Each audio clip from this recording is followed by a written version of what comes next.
6 months passed. The Eclipse never slowed down. It never cared. Contestants lived. Contestants died.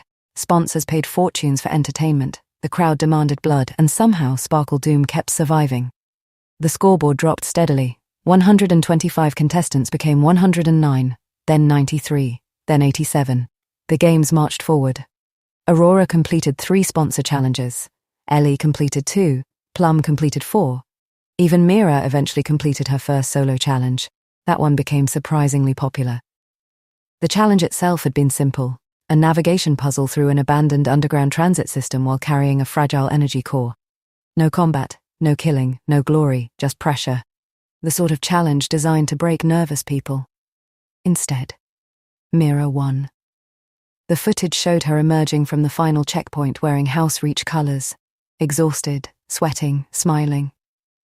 When the interviewer asked who she dedicated her first solo victory to, she had answered without hesitation, House Reach. The clip exploded across the networks. The audience loved it. The girls loved it. Aurora cried. Plum claimed she didn't cry. Nobody believed her. Life continued. For a while. Then phone day arrived. The lounge filled as usual. The atmosphere felt warm, comfortable, safe. The closest thing contestants got to home. Aurora took her call first.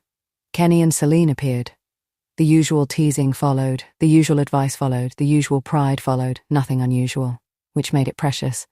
Ellie called Aaron next. Politics, strategies, updates, typical Dawnfall business. Plum called her mother. That conversation involved food, again. Nobody was surprised. Then Mira stood, smiling, excited. The girls noticed immediately. Aurora grinned. Boyfriend time.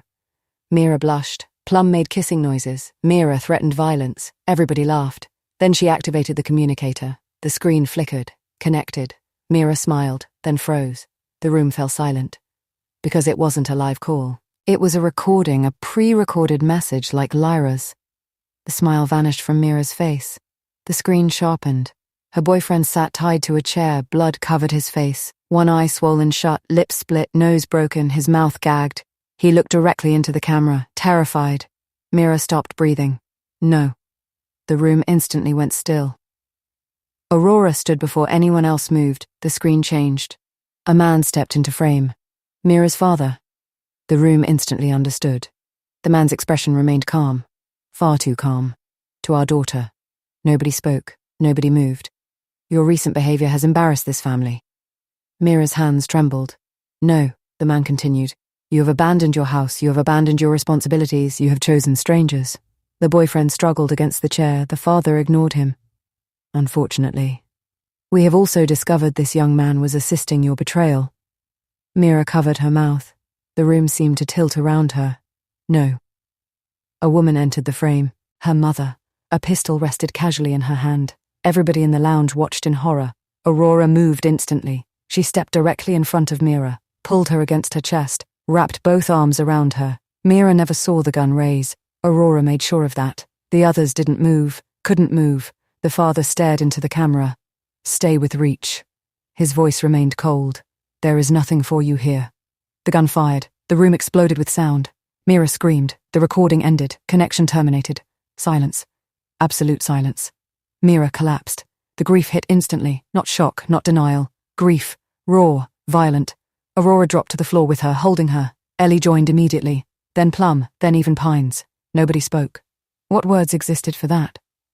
The room remained quiet except for Mira crying. For a very long time.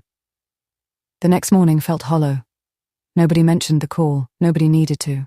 Mira spent most of the morning on the rooftop, just sitting, looking at nothing. The city stretched endlessly before her. She didn't notice it. The girls gave her space. Pines suggested it. Sometimes grief needed silence. Not conversation, not solutions, just silence. Around midday, Aurora stood. I'm going to the trade district. Plum looked up. Why? Aurora grabbed her coat. Mira's favorite food. Nobody argued. The girls understood immediately. Sometimes healing started with small things. Aurora left. The city air felt strange, heavy. 6 blocks later, she reached the trade district and immediately spotted Kale. The prince sat outside a small cafe reviewing challenge reports. Aurora smiled despite herself. Kale noticed instantly. His own smile appeared. Fancy seeing you here? Stalking me? Professionally? Fair. The conversation came easily, as it always did. Eventually, Cale noticed the sadness beneath her smile. What happened? Aurora told him. Not everything. Just enough. His expression darkened. By the end, he looked genuinely angry. Not at Mira, at her parents. When she finished, he sat quietly, then simply said, "That's horrible." Aurora nodded. "It is." Silence lingered, then she looked up. An idea forming. "Come to dinner." Cale blinked. "What? Dinner? At Reaper HQ?" "Yeah." He stared. Aurora suddenly realized how strange that sounded, then remembered she didn't care. "You've basically been circling our tower for a year." Cale laughed. "Fair." She held out a visitor pass. His eyebrows rose. Aurora smirked. "Congratulations. What does this do? Stops the security system from vaporizing you." "Oh. Touch a weapon and it still vaporizes you. Good to know." He accepted.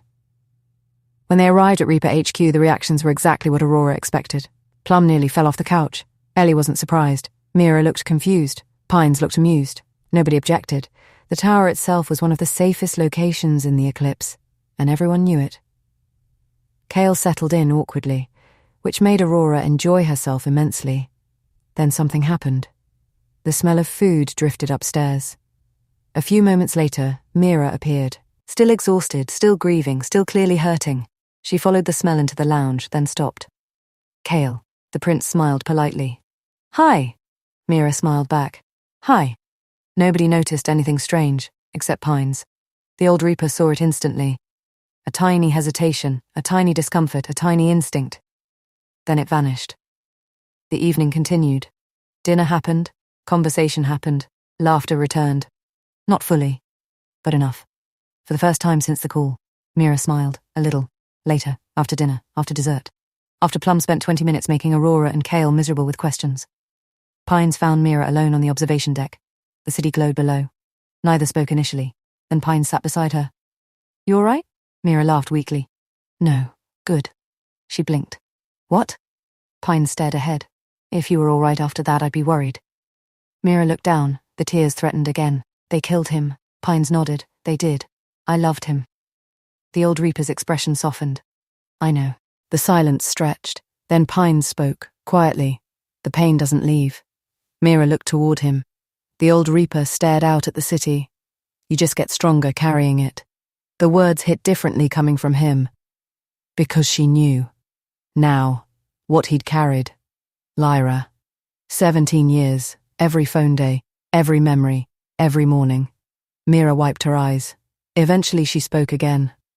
"I don't trust Cale." Pines turned. "Interesting. What did he do?"